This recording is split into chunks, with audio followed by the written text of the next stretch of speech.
안녕하세요. 휴먼라이프 TV입니다. 오늘은 2024 10월에 열린 서울 국제 디딤돌소득 포럼에 대해 알려드리겠습니다. 이번 포럼은 기본소득의 새로운 접근 방식인 디딤돌 소득을 주제로 세계 각국의 전문가들이 모여 논의하는 자리입니다. 디딤돌 소득은 특정 기간 동안 필요한 재정 지원을 제공하여 경제적 자립을 돕는 제도입니다. 이번 포럼에서는 디딤돌 소득의 효율성과 실현 가능성을 다각도로 분석하고 각국의 사례를 공유하며 정책 제안을 모색할 계획입니다. 한국에서도 이러한 논의에 대한 관심이 높아지고 있는데요.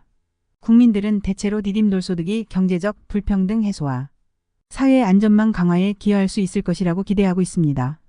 그러나 세부적인 실행 방안과 재정 부담에 대한 우려도 제기되고 있습니다.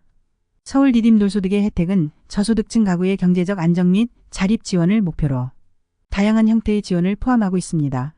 주요 혜택은 다음과 같습니다. 1. 기본 생활비 보장. 정기 현금 지원은 가구의 기초생활을 돕기 위해 매달 현금을 지원하여 필수적인 생활비를 충당할 수 있도록 돕습니다. 이를 통해 의료비, 식료품비 등 기본 생활비가 보장되어 경제적 압박을 줄입니다. 2. 근로유인 강화.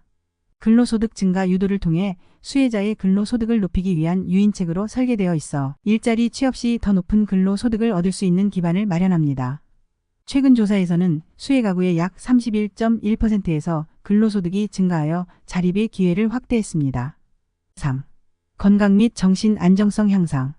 정신건강 개선과 경제적 스트레스를 덜어줌으로써 정신건강이 향상되는 효과가 있으며 특히 평소 취업하지 않던 가구의 경우 근로유인이 증가하고 정신적 안정에도 도움이 되는 것으로 나타났습니다.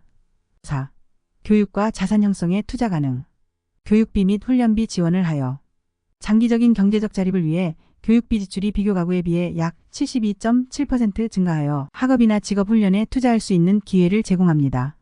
저축 활성화를 통해 일반적인 소득보장제도와 달리 저축을 소득으로 환산하지 않기 때문에 자산 형성 의지를 높이며 수혜 가구의 저축액이 비수혜 가구보다 11.1% 증가했습니다. 사회적 안전망 기능.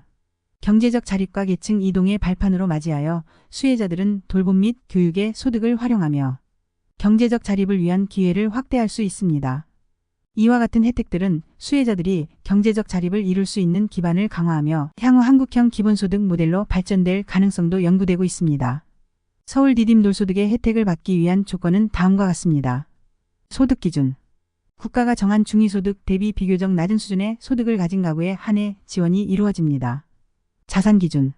일부 자산 조건이 있으며 소득 지원 혜택이 자산 수준에 의해 감소되지 않는 특징이 있지만 기본적인 자산 제한이 적용될 수 있습니다. 지원 대상자 선정 기준.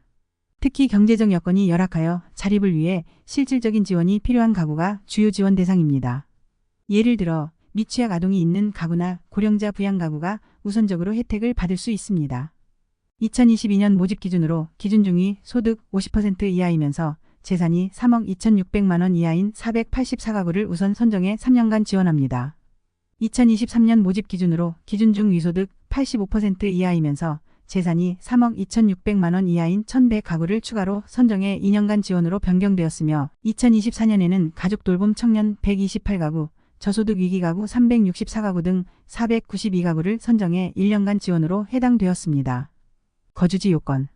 서울시에 거주하는 시민이어야 하며 일정 기간 서울시 내 거주 기록이 요구될 수 있습니다. 기타 조건. 각 신청자의 상황에 따라 세부적인 조건이 적용될 수 있으며 지원 이후에도 근로의지와 자립 계획을 수립하여 경제적 자립을 목표로 하는 가구가 우선 대상입니다. 서울시는 디딤돌 소득 제도를 통해 저소득층이 안정적인 생활을 유지하면서 경제적으로 자립할 수 있는 발판을 마련하고자 합니다. 이상 휴먼라이프 TV였습니다. 시청해주셔서 감사합니다.